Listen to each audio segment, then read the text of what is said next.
Human rights PWA TV channel ప్రేక్షకులకు human rights PWA సంస్థ తరపున హృదయపూర్వక నమస్కారాలు తెలియపరుస్తూ ఈరోజు మనము మన భారతదేశ ప్రధాని నరేంద్ర మోడీ గారు రీసెంట్గా అమెరికా అధ్యక్షులు వారైనటువంటి ట్రంప్ గారితో కలిసి చేసినటువంటి సంభాషణ గురించి మనము ఈరోజు చర్చిద్దాం. ఇంకా మనము విషయానికి వస్తే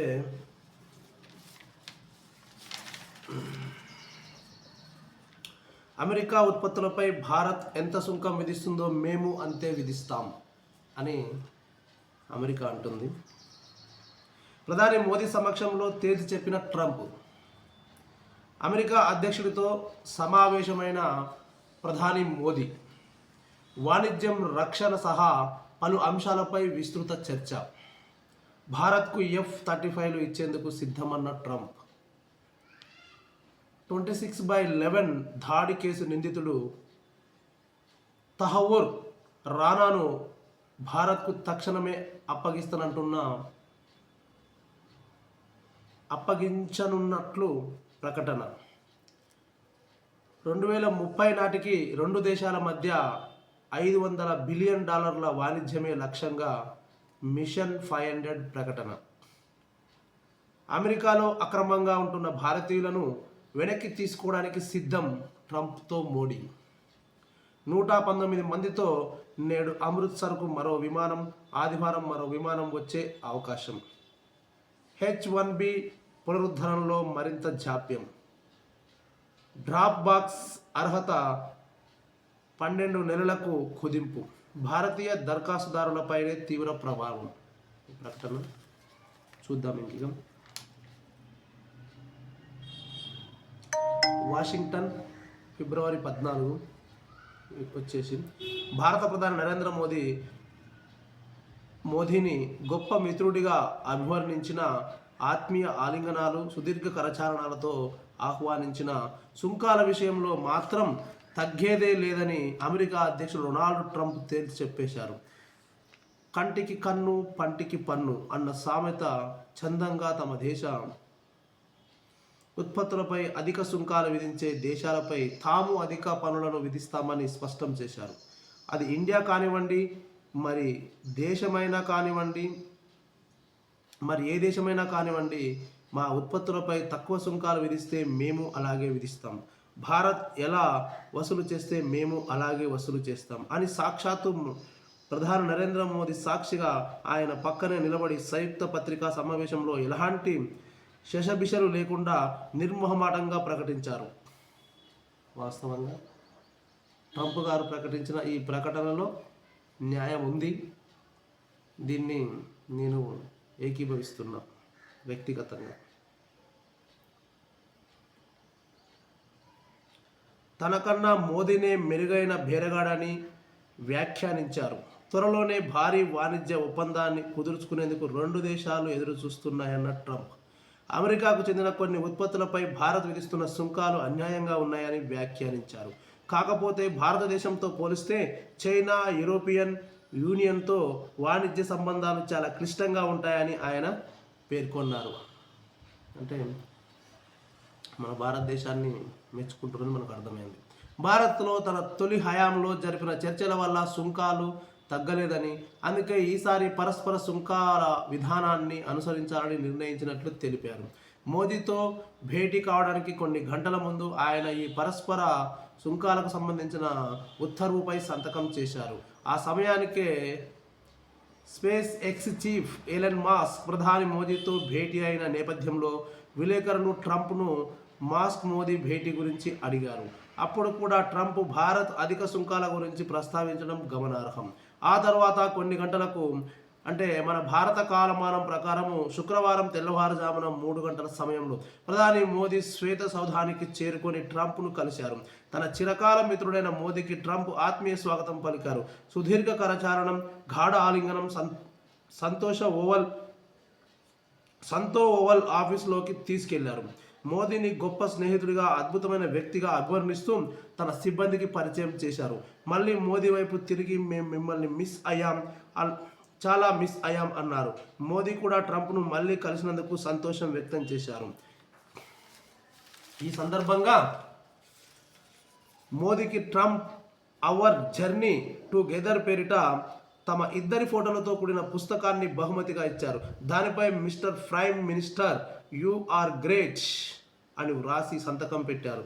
ట్రంప్ మొదటిసారి అమెరికా అధ్యక్షుడిగా ఉన్న సమయంలో మోదీ అక్కడ పర్యటించినప్పటి ఫోటోలు, ట్రంప్ భారత్కు వచ్చినప్పుడు ఇక్కడ మోదీతో కలిసి పలు కార్యక్రమాల్లో పాల్గొన్న ఫోటోలు అందులో ఉన్నాయి.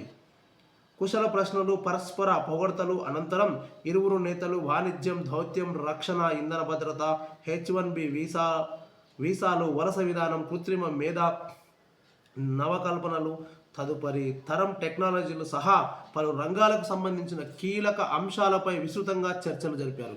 ఇరు దేశాల ప్రయోజనాలతో ముడిపడి ఉన్న పలు అంతర్జాతీయ అంశాలు కూడా వారి భేటీలో ప్రస్తావనకు వచ్చాయి. అనంతరం వైట్ హౌస్లోని ఈస్ట్ రూమ్లో నిర్వహించిన 44 నిమిషాల సంయుక్త పత్రికా సమావేశంలో ఇద్దరు నేతలు మాట్లాడారు. భేటీలో తాము తీసుకున్న పలు నిర్ణయాల గురించి వెల్లడిస్తూ సంయుక్త ప్రకటన చేశారు. 2030 నాటికి ఇరు దేశాల మధ్య $500 బిలియన్ వాణిజ్యమే లక్ష్యంగా మిషన్ 500 ప్రకటించారు. యుఎస్ ఇండియా 123 పౌర అణు ఒప్పందం అమలుకు కట్టుబడి ఉన్నామని ఇరువురు నేతలు వెల్లడించారు. అమెరికా, ఇండియాల మధ్య అంతరిక్ష రంగంలో సహకారానికి సంబంధించి 2025 మార్గదర్శిగా నిలవబోతుందని, అంతర్జాతీయ అంతరిక్ష కేంద్రానికి తొలి భారతీయ వ్యోమగామి పంపడానికి నాసా, ఇస్రో కలిసి పనిచేస్తాయని వెల్లడించారు. అంతరిక్ష పరిశోధనల్లో ఇరు దేశాల సహకారాన్ని మరింత పెంపొందించుకోవాలని నిర్ణయించుకున్నట్లు తెలిపారు. Defence, AI, quantum, biotechnology, space తదితర రంగాలకు సంబంధించి కీలకమైన అత్యంత అధునాతన పరిజ్ఞానాలపై కలిసి పనిచేసేలా transforming the relationship utilising strategic technology అనే కార్యక్రమాన్ని ప్రకటించారు. ఇండో పసిఫిక్ ప్రాంతంలో భద్రత సహకారాన్ని పెంపొందించుకోవాలని నిర్ణయానికి వచ్చారు. ట్రంప్ అలా, మోదీ ఇలా. చూద్దాం ఎలానో, ట్రంప్ ఎలానో, మోదీ ఎలానో చూద్దాం. మరి భారత్ అధిక సుంకాలు విధిస్తే తాము విధిస్తామంటూ సంయుక్త పత్రికా సమావేశంలో ట్రంప్ కుండబద్దలు కొడితే, అదే వేదికపై ట్రంప్ సాక్షిగా అమెరికాలో అక్రమంగా ఉంటున్న భారతీయులని తిరిగి తీసుకోవడానికి భారత్ సిద్ధంగా ఉన్నదని మోదీ ప్రకటించారు. అమెరికాలో భారత్కు $50 మిలియన్ వాణిజ్య లోటు ఉందని, దాన్ని పూడ్చడానికి భారత్ అమెరికా నుంచి మరింతగా చమురు, గ్యాస్, మిలిటరీ హార్డ్వేర్ను కొనుగోలు చేస్తుందని ట్రంప్ తెలిపారు. ఈ మేరకు ప్రధాని మోదీ తాను ఒక ఒప్పందానికి వచ్చామని, దీనివల్ల భారత్కు అమెరికా నంబర్ 1 ఆయిల్, గ్యాస్ సరఫరాదారునిగా నిలుస్తుందని సంతోషం వ్యక్తం చేశారు. అమెరికాకు చెందిన కొన్ని ఉత్పత్తులపై సుంకాలను తగ్గించడంతో పాటు అమెరికా వ్యవసాయ ఉత్పత్తులను అనుమతిస్తూ న్యూఢిల్లీ ఇటీవల తీసుకున్న చర్యలను కొనియాడారు. ఇరు దేశాల రక్షణ భాగస్వామ్యాన్ని కూడా మరింత విస్తరించుకోవాలని నిర్ణయించినట్లు తెలిపారు. అందులో భాగంగా ఈ ఏడాది నుంచి భారతదేశానికి రక్షణ ఉత్పత్తులు విక్రయాలను $100 కోట్ల మేర పెంచుతామని, అంతిమంగా F-35 స్టెల్త్ ఫైటర్లను కూడా విక్రయించేందుకు మార్గం సుగమం చేస్తున్నామని ఆయన పేర్కొన్నారు. అలాగే మునుపెన్నడూ లేని విధంగా ప్రపంచవ్యాప్తంగా రాడికల్ ఇస్లామిక్ తీవ్రవాదాన్ని ఎదుర్కొనేందుకు భారత్, అమెరికా కలిసి పనిచేస్తానని ట్రంప్ ప్రకటించారు. సూపర్ ఎక్సలెంట్ నిర్ణయం ఇది. చూడండి, ప్రపంచవ్యాప్తంగా రాడికల్ ఇస్లామిక్ తీవ్రవాదాన్ని ఎదుర్కొనేందుకు భారత్, అమెరికా కలిసి పనిచేస్తానని ట్రంప్ ప్రకటించారు. ప్రపంచంలోని అత్యంత దుష్టులతో ఒకడు 2008 నవంబర్ 26న ముంబైపై జరిగిన దాడి సూత్రధారుల్లో కీలక వ్యక్తి అయిన తహఫ్జుర్ రానాను భారత్కు తక్షణమే అప్పగించనున్నట్లు ట్రంప్ వెల్లడించారు. సూపర్ ఎక్సలెంట్ ఇది. మరి వీడిని ఇక్కడ పట్టుకొస్తే మన భారతదేశానికి వీడు చేసిన దేశద్రోహం గురించి మొత్తం మన భారతదేశం బయట పెడుతుంది వీని పైన అయినట్టేగా.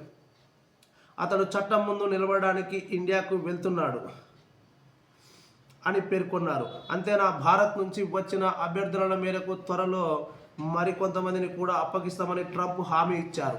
సూపర్. ఇక మన అమెరికాకు మనకు పరస్పర బంధాలు పెరిగినాయి. ఇక మన మోదీ గారు పోయి మాట్లాడినంటే అక్కడ ఏదైనా ఒక శుభవార్తను తీసుకొని వస్తారు తప్ప ఎలాంటి ఇబ్బందులు ఉండవు. ఇది అందరికీ తెలిసిన విషయమే. ఇక చూద్దాం. ఇక ఇంధనం రంగంలో కూడా ఇరు దేశాల మధ్య సానుకూల కదలికలు వచ్చిందని, అమెరికా అణు పరిజ్ఞానాన్ని భారత మార్కెట్లోకి ఆహ్వానించేందుకు ఇండియా తన చట్టాలను సంస్కరిస్తోందని ప్రెసిడెంట్ ట్రంప్ పేర్కొన్నారు. భారత్ చైనా సంబంధాలపై విలేకరులు అడిగిన ఒక ప్రశ్నకు ఇరు దేశాల మధ్య సరిహద్దు సంఘర్షణలను తాను గమనిస్తున్నట్లు చెప్పారు. అయితే ఆ ఘర్షణను ఆపడానికి తాను ఏమైనా సాయం చేయగలిగితే ఆనందంగా చేస్తానన్నారు. చైనా, భారత్, అమెరికా, రష్యా కలిసికట్టుగా ముందుకెళ్లాలన్నది తన కోరిక అని మరో ప్రశ్నకు సమాధానంగా చెప్పారు. భారత్ మధ్య ప్రాచ్యం, యూరప్ ఆర్థిక కారిడార్ గురించి ప్రశ్నించగా చరిత్రలోనే అత్యంత గొప్ప వాణిజ్య మార్గాల్లో ఒకదాన్ని నిర్మించడానికి కలిసి పనిచేయాలని నిర్ణయించినట్లు తెలిపారు. ట్రంప్ నుంచి నేర్చుకున్నది అదే. చూద్దాం మరి మనం మోడీ గారు ఏమన్నారు. ట్రంప్ను మరోసారి అమెరికా అధ్యక్షుడిగా శ్వేత సౌధంలో చూడడం ఆనందంగా ఉందని ప్రధాని నరేంద్ర మోడీ హర్షం వ్యక్తం చేశారు. ఆయనకు జాతీయ ప్రయోజనాలే ముఖ్యమని, అంటే అమెరికా జాతీయ ప్రయోజనాలే ముఖ్యమని, ఆయన నుంచి తాను నేర్చుకున్నది అదేనని కొనియాడారు. ట్రంప్ లాగానే తాను కూడా భారతదేశ ప్రయోజనాలనే అన్నిటికన్నా ముఖ్యంగా భావిస్తానని పేర్కొన్నారు. ఆయనకు భారతదేశ ప్రయోజనాలనే ఆలోచన తప్ప ఇంకా ఆయనకు మరి ఆలోచన ఉంటుంది. ఇంకా ఆయనకు మన ఫ్యామిలీ ఉందా? పాపం ఏది లేదు. మొత్తం దేశ సేవకే తన జీవితాన్ని అంకితం చేసిన సంగతి యావత్ భారతదేశానికి తెలిసిన విషయమే. ఇక రీసెంట్గా అయితే మొత్తం యావత్ ప్రపంచానికి కూడా ఆ విషయం తెలుస్తున్నది. తాను కూడా భారతదేశ ప్రయోజనాలకే అన్నిటికన్నా ముఖ్యంగా భావిస్తానని పేర్కొన్నారు. రక్షణ రంగానికి సంబంధించి రెండు దేశాలు వచ్చే దశాబ్ద కాలం పాటు పరస్పర సహకారంతో పనిచేస్తాయని, ఇరు దేశాల మధ్య సహకార సంబంధాలు మరింత మెరుగైన ప్రపంచాన్ని నిర్మిస్తాయని ఆయన వ్యాఖ్యానించారు. ట్రంప్ తొలి విడత పాలన సమయంతో పోలిస్తే ఇప్పుడు రెట్టింపు వేగంతో కలిసి పనిచేస్తామని పేర్కొన్నారు. 2030 నాటికి ఇరు దేశాల మధ్య ద్వైపాక్షిక వాణిజ్యాన్ని రెట్టింపు చేయాలని, అంటే $500 మిలియన్ చేర్చాలన్న ఉమ్మడి లక్ష్యాన్ని పెట్టుకున్నట్లుగా వెల్లడించారు. ఈ మేరకు ఇరు దేశాలు ప్రయోజనకరంగా ఉండే ఒప్పందాన్ని రూపొందించేందుకు ఇరు దేశాలు యంత్రాంగాలు కృషి చేస్తాయని తెలిపారు. అమెరికాలో అక్రమంగా ఉంటున్న భారతీయులను వెనక్కి తీసుకోవడానికి అంగీకరిస్తున్నట్లు చెప్పారు. అయితే అలా అక్రమంగా ఉన్న వారంతా సాధారణ కుటుంబాలకు చెందిన వారని, వారందరికీ ఎన్నో కలలు ఉంటాయని, కొందరి మాటలు విని తప్పుదోన అమెరికాకు వచ్చి ఉంటారని మోదీ వివరించారు. మానవ అక్రమ రవాణాకు పాల్పడితే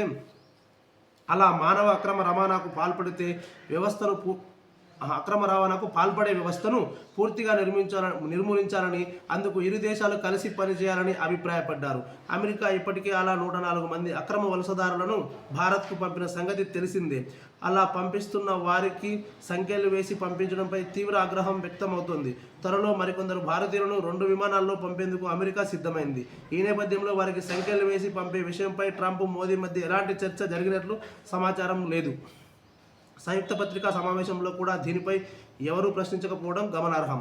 అంటే మరి ఇది మోడీ గారు ఈ విషయాన్ని మరి మర్చిపోయి ఉంటారు బహుశా, లేదంటే ఇది వాస్తవమా అవాస్తవమా అనేది తెలియదు.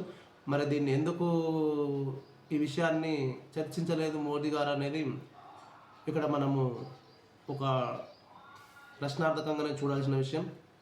బహుశా మర్చిపోయి ఉంటారు అంతే తప్ప ఇంకా వేరే ఏముండదు. ఇక్కడ ఒక దేశంలో అక్రమంగా ప్రవేశించే వ్యక్తికి అక్కడ నివసించే హక్కు ఉండదని, ఇది ప్రపంచంలో ఎవరికైనా వర్తిస్తుందని మోదీ స్పష్టం చేశారు. ఇక మన మోదీ గారు ఎలాంటి వారు? నిక్కచ్చి మనిషి, నిజాయితీ పరులు కనుక తప్పును తప్పే అంటారు, తను ఒప్పును ఒప్పే అంటారు కనుక ఇక్కడ అదే చెప్పారు అమెరికాలో కూడా క్లియర్గా. భారత కోర్టులు అతనికి తగిన శిక్ష విధిస్తే ఇంకోటి ఏంటంటే ఎవరైనా వర్తిస్తుందని మోదీ స్పష్టం చేశారు. అలాగే తహావూర్ రానాను భారత్కు అప్పగించాలనే నిర్ణయం తీసుకున్నందుకు ట్రంప్కు కృతజ్ఞతలు తెలిపారు. Human rights protection and welfare awareness organisation తరఫున ట్రంప్ గారికి మేము కూడా కృతజ్ఞతలు తెలుపుతున్నాం. అలాగే మా ఇండియా ప్రజానీకం తరఫున తెలిపారు. భారత కోర్టులు అతనికి తగిన శిక్ష విధిస్తాయని పేర్కొన్నారు. రష్యా ఉక్రెయిన్ యుద్ధాన్ని ఆపే పరిష్కార మార్గాల దిశగా ట్రంప్ చేస్తున్న కృషికి తన మద్దతు ఉందని మోదీ పేర్కొన్నారు. ఎందుకో ఈ యుద్ధం విషయంలో భారత్ తటస్థ వైఖరి అవలంబిస్తుందని ప్రపంచం అనుకుంటుంది, కానీ వాస్తవానికి భారతదేశం ఈ యుద్ధం విషయంలో శాంతి వైపు ఉంది అని ఆయన వ్యాఖ్యానించారు. దీనిపై తాను ఇరు దేశాల నేతలను కలిసి మాట్లాడినట్లు చెప్పారు. గతంలో తాను పుతిన్ను కలిసినప్పుడు ఇది యుద్ధాల యుగం కాదని, సమస్యలకు పరిష్కారాలను యుద్ధరంగంలో కనుగొనలేమని, చర్చల ద్వారానే శాంతి సాధ్యమని చెప్పినట్లు వెల్లడించారు. ఢిల్లీలో జరగనున్న క్వాడ్ నేతల సమావేశంలో ట్రంప్కు ఆతిథ్యం ఇవ్వడానికి ఎదురు చూస్తున్నట్లు ప్రధాని మోదీ తెలిపారు. 2020లో ట్రంప్ భారత పర్యటనను భారతీయులు ఇప్పటికీ గుర్తు చేసుకుంటారని పేర్కొన్నారు. మీరు మళ్ళీ వస్తారని వారంతా ఎదురు చూస్తున్నారని, 140 కోట్ల మంది భారతీయుల తరపున నేను మిమ్మల్ని ఇండియాకు ఆహ్వానిస్తున్నాను అన్నారు. కాగా ట్రంప్తో సమావేశానికి ముందు ప్రధాని మోదీ అమెరికా జాతీయ భద్రతా సలహాదారు మైక్ వాల్ట్జ్, ఆ దేశ జాతీయ నిఘా సంస్థ director Tulsi Gabbard tech billionaire SpaceX chief Elon Musk Republican leader Vivek రామస్వామితో విడివిడిగా భేటీ అయ్యారు. ఇక ట్రంప్తో జరిగిన అద్భుతమైన సమావేశం ఇరు దేశాల మధ్య స్నేహానికి గణనీయమైన ఒరవడినిస్తుందని పేర్కొంటూ ప్రధాని మోదీ ట్వీట్ చేశారు. ట్రంప్తో భేటీ అనంతరం అమెరికా నుంచి భారత్కు ఆయన తిరిగి వచ్చారు. మొత్తానికి మనకి ఇక్కడ ఏమర్థమైందంటే, మన నరేంద్ర మోడీ గారు అమెరికాకు వెళ్ళి అక్కడ అక్రమంగా నివసిస్తున్న మన భారతీయులది తప్పేనని చెప్పి బరాబర్ చెప్పడం జరిగింది. ఎందుకంటే మన ఇండియా యొక్క మానవత్వాన్ని, నిజాయితీని నిక్కచ్చిగా చూపించారు అమెరికాలో మన నరేంద్ర మోడీ గారు. ఇక అలాగే మా భారతీయులు కూడా కొన్ని ఏజెన్సీలు, కొన్ని ప్రసారాల ద్వారా, అంటే మధ్యవర్తుల ద్వారా వాళ్ళు చేసినటువంటి మోసం వలన భారతీయులు ఈ విధంగా అక్రమంగా మీ యొక్క అమెరికాకు రావడం జరిగింది తప్ప కావాలని చేసింది కాదు. ఇందులో చాలా వరకు బీద కుటుంబం వారు సరైన చట్టం పట్ల సరైన అవగాహన లేని వారే ఉన్నట్లుగా కూడా తెలుస్తుంది వీరిద్దరి సంభాషణలో. కనుక అక్రమంగా అక్కడికి వచ్చినటువంటి భారతీయులను స్వీకరించడానికి మన నరేంద్ర మోడీ గారు ఒప్పుకున్నట్లుగా కూడా తెలియపరచడం జరిగింది. ఇక మొత్తానికి పోతే ఇక్కడ మంచి ఒప్పందాలు జరిగినాయి, పరస్పరము కలిసిమెలిసి చేయాలన్న ఉద్దేశంతో ఉన్నారు. అలాగే అమెరికా అధ్యక్షులు ట్రంప్ గారు మన భారతదేశ ప్రధాని నరేంద్ర మోడీ గారి మధ్య పరస్పర విధానాన్ని చూస్తుంటే అమెరికా మనకు మంచి రెండు దేశాలు అన్నదమ్ముల్లాగా కలిసికట్టుగా పనిచేస్తాయని మనకు పూర్తిగా అర్థమవుతుంది. ఇది మన దేశ అభివృద్ధికి మంచి స్నేహభావం అని మనము అమెరికా లాంటి అభివృద్ధి చెందిన దేశంతో మనం స్నేహం చేయడం అనేది ఇది మన దేశానికి ఒక గర్వకారణం. అలాగే మన దేశంతో స్నేహం చేయడం కూడా అమెరికాకు గర్వకారణం అని కూడా మన ట్రంప్ గారు చెప్పడం జరుగుతున్నది. కనుక ఇక్కడ పరస్పరంగా మనం ముందుకు వెళ్ళినట్లయితే మన దేశ అభివృద్ధికి ఇది ఒక మంచి మెట్టు అవుతుందని చెప్పి కూడా అర్థమవుతుంది. ఈ విధంగా ఒప్పందం చేసుకున్నందుకు మన దేశ ప్రధాని నరేంద్ర మోడీ గారికి human rights protection and welfare awareness organisation తరఫున ధన్యవాదాలు తెలియపరుస్తున్నాం. Thank you.